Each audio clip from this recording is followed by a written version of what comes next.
먼저 오늘 우리가 읽은 이 본문의 배경을 좀 살펴볼 필요가 있습니다. 사울의 뒤를 이어서 다윗이 이스라엘의 임금이 되었습니다. 다윗이 왕이 되고 나니 할 일이 너무 많았습니다.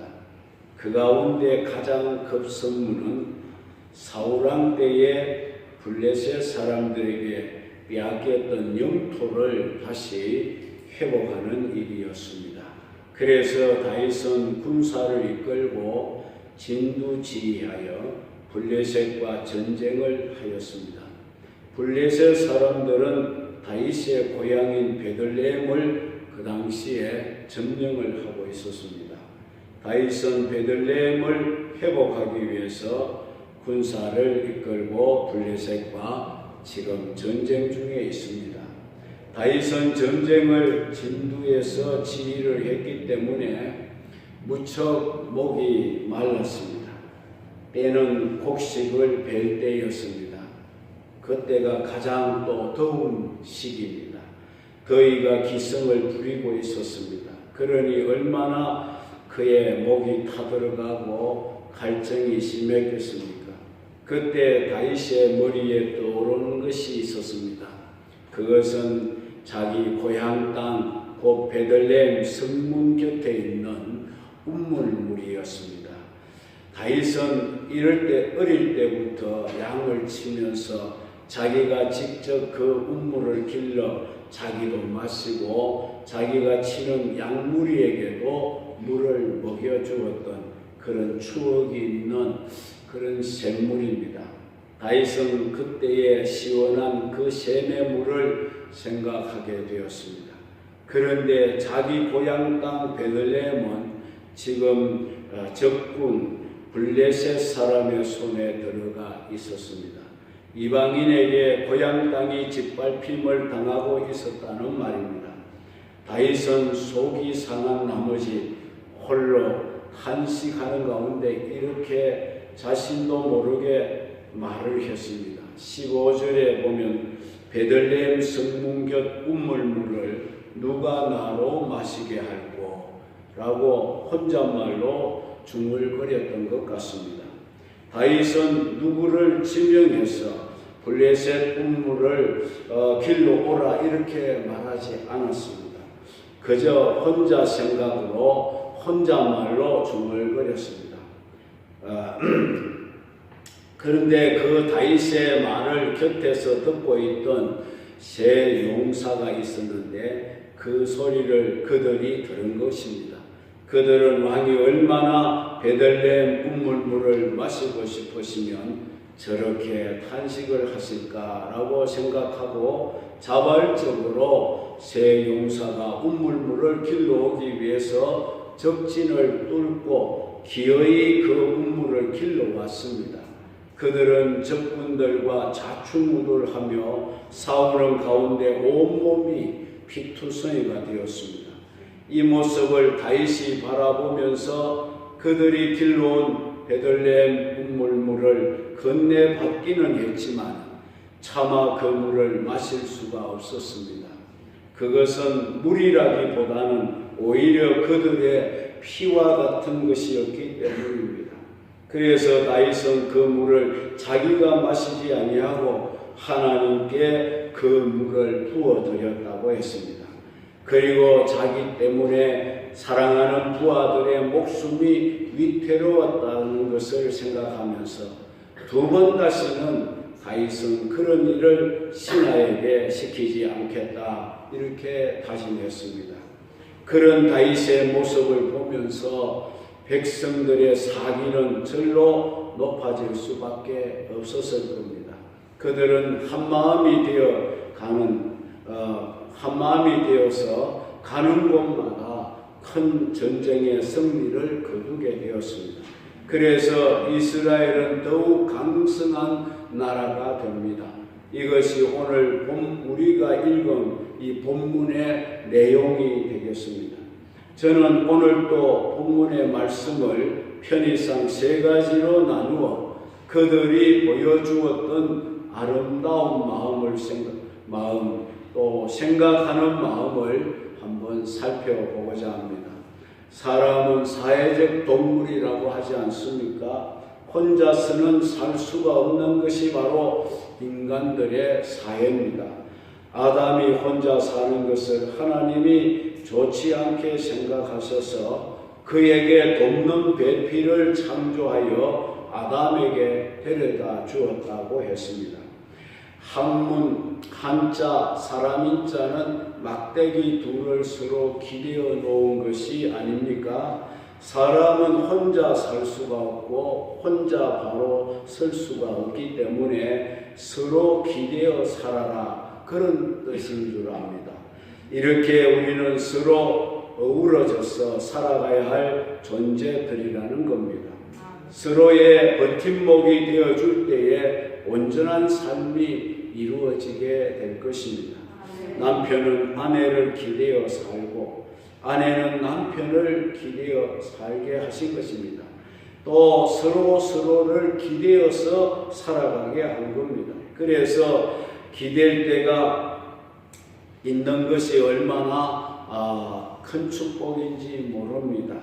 여러분, 우리는 사람을 기댈 곳이 없다면 우리는 하나님을 기대면 됩니다. 네, 하나님을 기대고 사시기를 바랍니다. 누군가 나의 마음을 알아주고 나를 생각해주는 사람이 내 곁에 있을 때에 그 사람은 행복함을 느끼게 될 것입니다. 우리는 가정생활도 교회생활도 이 사회생활도 서로가 서로를 생각하며 살아갈 때에 참된 만족과 행복을 맛보게 될 줄로 믿습니다. 그러면 우리가 무엇을 먼저 생각해야 하겠습니까?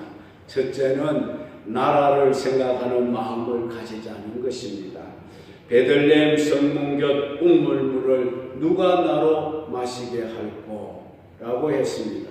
이 말은 다윗이 자기 진영에 물이 없어서 그런 탄식한 것이 아닙니다. 전쟁을 수행하는 군대에 물을 준비하지 않았겠습니까? 이 말은 다윗이 자기 고향 베들레헴이 이방인에 의해서 짓밟히고 있다는 사실에 너무 속이 상한 나머지 그런 마음으로 그 말을 하게 되었던 것인 줄로 압니다. 다윗은 나라를 생각하는 마음, 나라를 걱정하는 마음이 그만큼 그에게는 크고 간절했다는 것입니다. 다윗의 세 용사도 마찬가지였습니다. 그들은 목숨을 걸고 베들레헴 성문 곁 우물물을 다윗에게 떠다 바쳤습니다. 그들이 다윗에게 잘 보여서 높은 벼슬이라도 차지하기 위해서 그런 일을 했겠습니까? 절대로 그들은 그런 생각은 없었을 것입니다.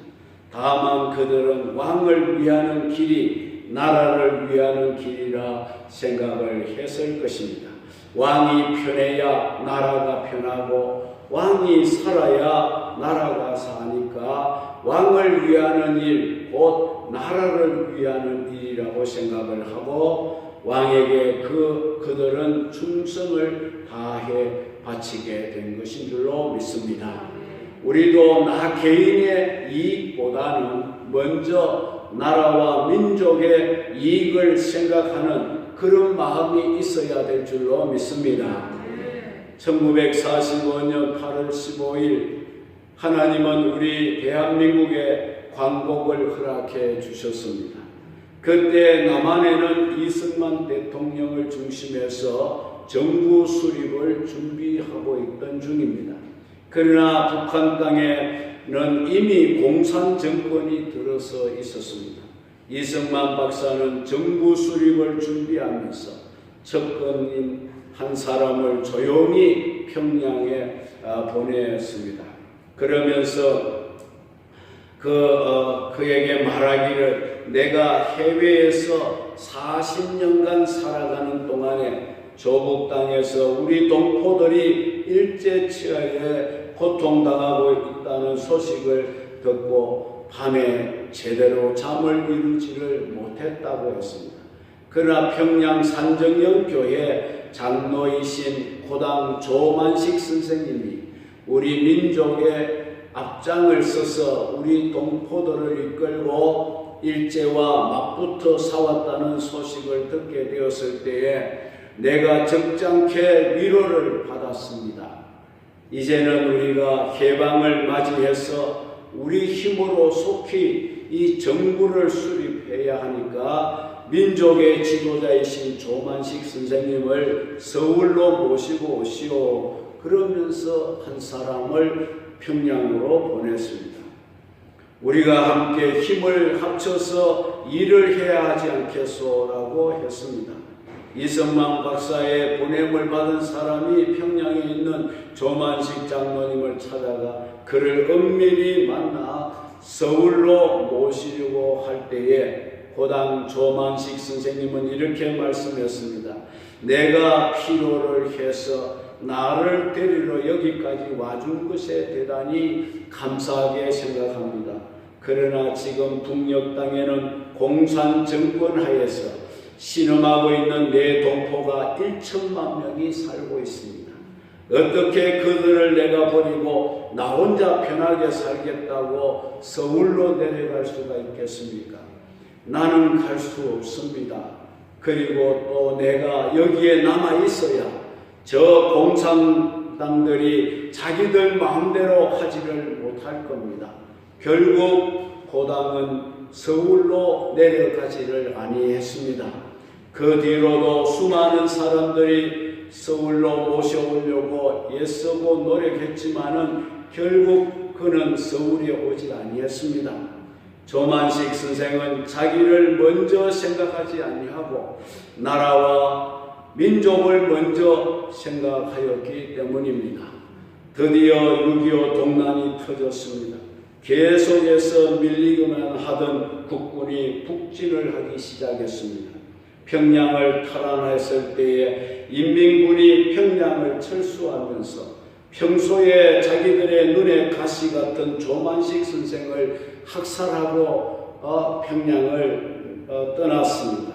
그렇게 해서 고당은 자기 말대로 그곳에서 동포들과 함께 동고동락하다가 자신의 마지막 순간을 맞게 되었다고 합니다. 오늘 우리도 나라를 생각하고 민족을 생각하는 마음이 있어야 할 줄로 믿습니다. 우리도 다윗처럼 저 백두산 천지의 물을 내가 언제나 마셔보고 저 평양 대동강물을 내가 언제나 자유롭게 바라보고 북녘 땅을 그리워하며 북한 동포를 불쌍히 여기는 마음으로 나라와 민족을 위해서 기도해야 할 줄로 믿습니다. 다니엘은 조국 예루살렘을 향하여 열려있는 창문을 매일같이 바라보며 하루에 3번씩 잊지 않고 조국이 수복되어지는 그날을 변함없이 기도하였습니다. 우리도 지금 우리 조국이 처한 이 어려움들을 하나님 앞에 내어놓고 기도해야 할 줄로 믿습니다. 우리나라가 지금 얼마나 어수선합니까? 얼마나 어려운 일들이 많습니까? 사회 각계각층이 다 어려움을 겪고 있습니다. 경제적인 어려움, 정치적인 어려움, 안보적인 어려움 등등 수많은 어려움을 우리 민족은 안고 있습니다. 이제 이 문제들이 언제 이 문제들이 폭발을 할지 아무도 모릅니다. 그러므로 우리는 이 모든 국가적인 어려움을 가슴에 안고 기도하는 구국의 성도들이 되어야 하지 않겠습니까? 내가 아니면 누가 할까라는 심정으로 나라와 민족을 생각하는 마음으로 내가 할 수 있는 일 곧 주님에게 부르짖어 기도해야 될 줄로 믿습니다. 개인의 이익을 생각하기보다 나라의 이익을 먼저 생각하는 마음을 가져야 합니다. 경제가 이렇게 어렵다고 하지만은 해외 여행자들은 그 수가 점점 더 넘쳐나고 있다고 합니다. 이제 우리가 스스로 나라를 위해서 자제를 하고 절제하는 그런 삶을 솔선해 보여줘야 하고, 나라를 생각하는 애국자들이 다 될 수 있기를 주의 이름으로 축원합니다. 나라 없는 내 가정이 어디에 있습니까? 나라 없는 교회가 어디에 있습니까? 나라 없는 내 개인이 있을 수 있습니까? 여러분, 나라가 있어야 됩니다. 믿습니까? 여러분들이 다 해외에 나가보시면은 우리 대한민국이 있다는 거 얼마나 감사한지 모릅니다. 지금도 나라 없이 세계를 떠돌고 있는 사람들이 얼마나 많습니까? 그들은 돌아갈 조국이 없는 거예요. 그러나 우리는 해외여행을 갔다가도 대한민국으로 올 수 있다는 이 조국이 있는 것이 얼마나 감사하다는 사실을 여러분 기억하시기 바랍니다. 이거 감사할 줄 모르면은 이 자유를 언제 우리가 빼앗길지 모르는 것입니다. 그래서 나라와 민족을 위해서 우리는 하나님 앞에 기도하는 마음을 꼭 가질 수 있기를 주의 이름으로 축원합니다. 두 번째는 서로가 서로를 생각하는 마음을 가져야 합니다. 서로가 서로를 생각하는 마음을 가지자는 겁니다. 다윗이 어떻게 이스라엘의 훌륭한 지도자가 되었습니까? 자기 혼자의 힘으로 그렇게 된 게 아닙니다. 그 배후에는 오늘 본문에 등장하는 세 용사처럼 뿐만 아니라 30명의 그 훌륭하고 충성스러운 용사들이 있었습니다. 그 30용사 중에도 이 3명의 용사는 더 충성스럽게 왕을 잘 섬기는 어진 신하들이 있었기 때문입니다. 그리고 다윗은 성군이었습니다. 어진 임금이었다는 말입니다. 그는 왕으로서 백성들을 아끼고 사랑할 줄 아는 임금이었습니다. 자기 때문에 세 부하가 피를 흘리면서 목숨이 위태로웠던 사실을 생각하며 그는 그 물을 자기가 마시지 않고 하나님께 부어드렸습니다. 그리고 두 번 다시는 자기 때문에 부하들이 위태롭게 되어지는 일이 없도록 하겠다고 다짐을 했습니다. 다윗은 아랫사람을 생각했고 아랫사람은 윗사람인 다윗을 생각했습니다. 오늘 우리도 아랫사람은 윗사람을 생각하고 윗사람은 아랫사람을 생각하는 서로가 생각을 해주는 그런 관계가 중요한 것입니다. 그렇게 하기만 하면 우리에게 무슨 문제가 있겠습니까? 상대방을 생각해 주지 않고 그저 나만 생각하니까 여기저기서 문제가 생기는 것입니다. 윗사람은 아랫사람을 아껴주고 잘 되도록 이끌어줘야 합니다. 아랫사람은 윗사람을 존경하고 섬겨야 하는 것입니다. 이런 이야기가 있습니다. 어떤 남자가 퇴근길에 내일 아침에 동창 모임에 참여하려고 바지를 하나 사서 집에 돌아왔습니다. 아내에게 내일 아침 일찍 모임에 가야 하는데, 동창 모임에 가야 하는데 입고 갈 바지가 마땅치 않아서 내가 오늘 바지를 하나 사왔으니 내가 입어볼 테니까 어머니도 봐주시고 또 여동생도 봐주고 또 당신도 한번 보라고. 그래서 거실에서 바지를 입었습니다. 입었더니 이 사온 바지가 기장이 한 10cm 정도 줄여야 될 것 같습니다. 그래서 아내에게 기장을 한 10cm 줄여 놓으라 이렇게 부탁하고 잠자리에 들었습니다. 아내는 막내를 재워놓고 기장을 자르려고 생각하고 아이와 함께 누웠다가 그만 잠이 들고 말았습니다. 시누이가 물을 마시려고 주방으로 나가다가 보니 새언니가 잠들어 있었습니다. 시누이가 생각하기를 언니가 살림을 하며 아이를 육아하느라 얼마나 피곤했으면 바지단도 줄여놓지 않고 고난 잠을 자고 있는가 생각하고 새 언니를 생각해서 오빠 바지를 자기가 10cm를 이제 잘라서 줄여놓고 들어갔습니다. 그 내용도 모르는 시어머니가 나와보니 아직도 아들의 바지가 소파에 그대로 있는 것을 보고 며느리가 잠이 들었구나 생각을 하고 며느리가 얼마나 피곤했으면 정신없이 저렇게 자고 있을까 안타까운 마음으로 며느리를 생각해서 시어머니가 바지를 또 10cm를 잘라서 다림질을까지 해서 소파 위에 걸쳐 놓았습니다. 며느리가 자다가 깜짝 놀라 아차 싶어서 남편 바지를 또 10cm를 자르고 다림질을 했습니다. 그러나 바지는 이제 모두 30cm가 잘라졌으니 바지는 이게 몽땅 바지가 되고 말았습니다. 남편이 아내를 불렀습니다. 여보, 바지가 왜 이렇게 돼서 내가 분명히 10cm만 잘라달라고 하지 않아서 이렇게 말했어요. 아니 나 10cm만 잘랐는데. 그러자 시누이도 나도 10cm를 잘랐어요. 시어머니도 얘야 나도 10cm를 잘랐다.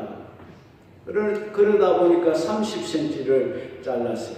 알고 보니 시누이도 새언니 생각하는 마음으로 시어머니도 며느리 생각하는 마음으로 그렇게 바지를 몽땅하게 만든 것을 알고 남편은 너무나 고맙고 감사했습니다. 비록 바지는 몽땅 바지가 되었지만 자기 가족들이 서로를 생각해주는 마음이 너무 감동적이었습니다. 남편은 아무런 불평 없이 몽땅 바지를 입고 동창 모임에 가서 자기 집안 이야기를 했더니 듣는 그 동창들이 마음에 훈훈함을 느끼게 되었다는 것입니다. 가족들도 서로를 사랑하는 마음을 갖고 있을 때, 생각하는 마음을 갖고 있을 때 그 가정은 정말 행복한 가정이 될 줄로 믿습니다. 여러분들의 가정이 이와 같은 가정 되시기를 바랍니다. 여러분들의 일터도 이와 같은 일터가 되기를 바랍니다. 우리 교회 각 부서들도 이와 같은 부서들이 되시기를 바랍니다. 서로가 서로를 생각해주고 위로해주고 사랑해주는 아름다운 마음이 우리 모두에게 있기를 주의 이름으로 축복합니다. 그 다음에 이제 세 번째입니다. 하나님을 생각하는 마음을 가지자는 것입니다. 새 용사가 성문 곁 운물물을 길러 왔습니다. 블레셋 군대들과 자충우돌하면서 물을 길러오는 그들의 몸은 온통 피투성이였습니다. 그 모습을 보면서 다윗은 도저히 그 물을 자신이 마실 수가 없었습니다. 오 하나님, 이것은 물이 아니고 내 신하의 피입니다. 이 소중한 피를 제가 어찌 마실 수가 있겠습니까? 이 영광, 이 충성은 오직 하나님만이 받으실 수가 있습니다. 그런 마음으로 그는 그 귀한 물을 쏟아 부었습니다. 다윗은 그 물을 땅에 헛되이 쏟아 부은 것이 아닙니다. 하나님께 쏟아 부어 드린 것입니다. 하나님은 다윗의 그와 같은 행동을 기쁘게 받으셨습니다. 하나님이 물이 없어 목이 말라서 그 물을 받으신 것이 아닙니다. 하나님을 그만큼 생각하는 다윗의 마음을 하나님이 기쁘게 받으신 줄로 믿습니다. 다윗은 마음이 좋은 사람이었습니다. 그래서 하나님도 다윗을 향하여 하신 말씀이 뭡니까? 다윗아, 내 마음이 좋도다, 이렇게 하신 적이 있었다 말입니다. 다윗은 형통할 때나 공고할 때나 늘 하나님을 생각하는 마음을 갖고 있었습니다. 사무엘하서 7장 1절 이하에 하나님은 다윗을 형통하게 하셨습니다.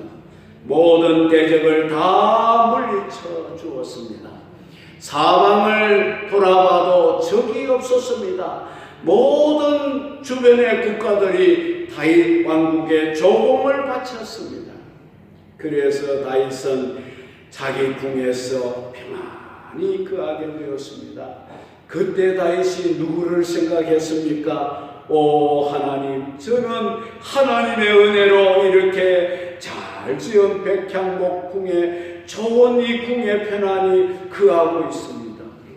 그런데 하나님의 법궤는 아직도 휘장 가운데 거하고 있지 않습니까? 제가 이 일을 어쩌면 좋겠습니까? 그때 하나님이 다윗이 하나님의 성전을 짓기로 마음의 결심을 합니다. 다윗은 이처럼 형통할 때에 하나님을 먼저 생각했다는 겁니다. 우리는 형통해지고 잘되고 성공하고 부자가 되면 나를 생각하지 않습니다. 나도 이제 누려야 되겠다. 그래서 나를 먼저 생각하게 되는 겁니다. 그러나 다윗은 자기가 형통할 때에 하나님을 생각하게 되었습니다. 뿐만 아니라 그는 공고하고 어려울 때도 하나님을 잊지를 아니하고 하나님께 매달려서 부르짖어 기도했습니다. 그래서 시편에 보면 이런 말이 나옵니다. 오 하나님, 어느 때까지입니까? 나의 소망은 오직 주께 있나이다. 내가 주만 의지하나이다. 그러하오니 나의 기도를 들으시고 나의 간구에 귀를 기울여 주옵소서.